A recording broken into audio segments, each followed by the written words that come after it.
Welcome back to Les Schwab Tire Center's Outdoor GPS. It's time for Owin's Field Report, sponsored by Les Schwab Tire Centers. Now, if you're chasing fish around on some of our lakes throughout Oregon and Washington, things have been slowing down, and that's basically because of the time of year. We've had a lot of warm weather, and that definitely changes things. If you're chasing kokanee or trout, still great options no matter where it is you might want to go. Best reports that I got on that note were from Hag Lake. Big surprise there with most of the fish being stocked there.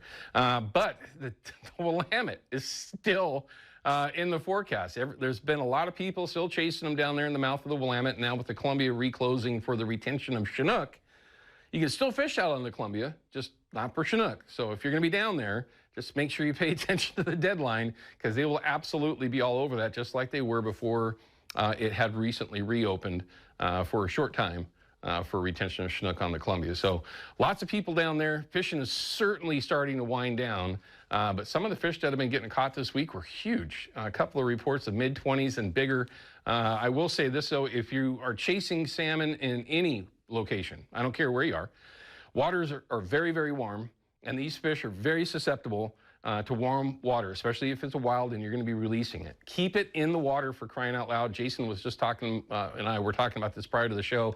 Absolutely something to pay attention to. Warm water is not the best friend for Chinook. If you fight them up, if you can't keep them, again, being wild, just keep them in the water, get the hooks out, and move on.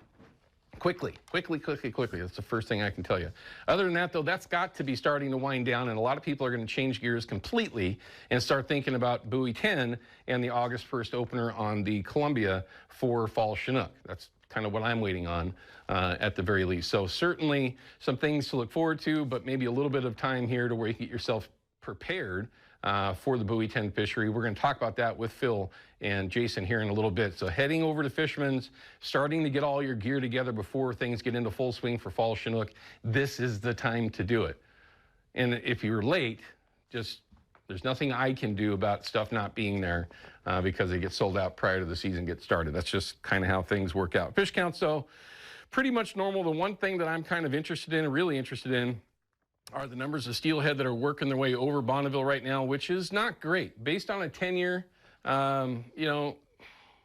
these fish have just been so depressed for so long, but it is good to see those numbers ramping up, and it is very strong as opposed to the last handful of years. Sockeye, of course, now down into the 3 digits, and only 343 Chinook made it over the dam. And there was a question this week, well, there's just no fish in the river. No, they just haven't gone over the dam yet. A lot of fish this time of year, with the conditions that we have, do hold up before they make their way back over, or make their way over Bonneville. And of course, there's going to be fish that start staging down lower, being fall Chinook-ish, getting there at the very least. So overall, all these numbers are pretty much normal. But again, the bright spot is to see the steelhead numbers actually ramping up nicely. Hopefully, we'll start seeing more and more days of 2 to 3 to 5,000. Going up there. River levels, nothing too exciting here. Very low on the low tides. Willamette, you can see this is at the falls at Oregon City. The tides aren't nearly as tall as they were last week, but if you take a look at the Columbia, which again, things have changed there a little bit here starting today. Tall tides, bottom of the tide, very low water, and grass has been an absolute concern this week for sure, although I would assume that the pressure will change without those Chinook being an option, at least for now. Bonneville, they're not doing anything there as far as dumping water, kind of low in the 11s as it stands. So a lot to look forward to coming up on the big river itself, but lots to look forward to on the coast. Buoy 10, working your way down south. There's going to be a lot of interesting things going on. I hope you got your plans laid out, because it's going to get super busy in a lot of different areas. Rods and reels in need today and tomorrow. They've got a sale going on over there at Fisher Mill. I can tell you right now, if you're looking for rods, looking for reels, you're looking for terminal gear, they have got tons and tons of it. It is well worth driving over there in the other side of Oregon City and checking out what they've got going on. And all those funds go to Rods and Reels in Need to help out kids and families enjoy themselves in the outdoors, and Fisherman's is right in the midst of that. Also, don't forget Procure. Man, we've got him here in the studio. Thanks, guys, for putting on this giveaway each week. Send Jason an email, jason@procure.com. And Jason, there is a winner every week, right?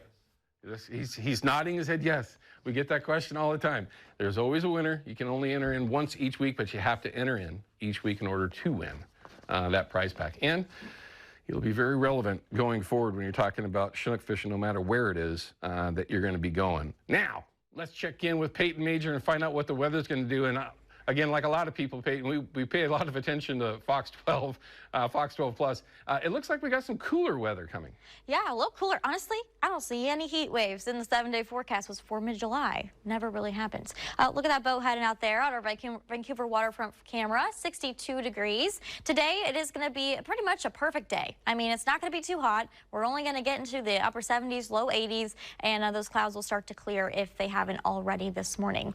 Looking at our Saturday forecast across the board, we're looking again, the valley locations about a few degrees cooler than yesterday. 60s for the coast and in eastern Oregon, slightly cooler than yesterday as well, with the mid to upper 80s. We'll be closely watching those two active wildfires, one across the river from Hood River and then another one just northeast of Madras. Next big change, we got a sprinkle chance possible tomorrow and lots of clouds. That's actually new this morning. We have a better chance for rain on Monday, but it's still pretty low, and then we're warming into next week. So we have an area of low pressure.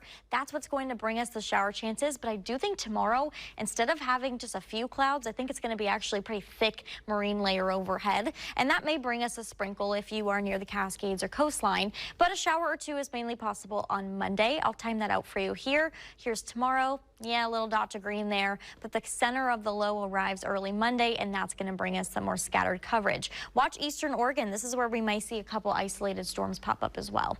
Now, beyond that, it's not going to get extremely hot, but we will get back into the 80s by Tuesday. Our hottest day next week is 90 on Wednesday. Very brief, though. Just one day in the 90s. Can't complain for mid-July.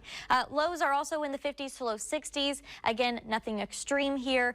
Just watch for a little sprinkle chance on Monday. We're hoping for more, but July is the driest month of the year, Owen. So gotta take what we can get. Is this a regular July for 2025, or are we a little bit down as far as temperatures go? We are actually pretty regular, if not actually slightly above average. What's been happening is we haven't had a super cool day.